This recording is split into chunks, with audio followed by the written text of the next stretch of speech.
If you're a lawn care service, with you got a big 60-inch deck on your ride behind, a little Scag, you know, something like that.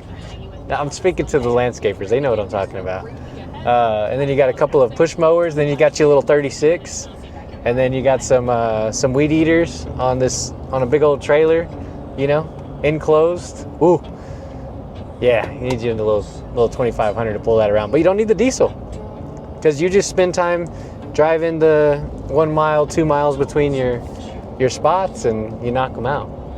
Unless you're a killer and you have the whole row on the road. You just park at the end of the road, hit all the houses because you just refuse anything but excellence, you know. Then this still does the job even better because now you only drive to one place and then you get back home when the job's done. But anyways, enough about me. Back to you. If you're looking for a nice truck, we'll show you the outside on this one here in a second.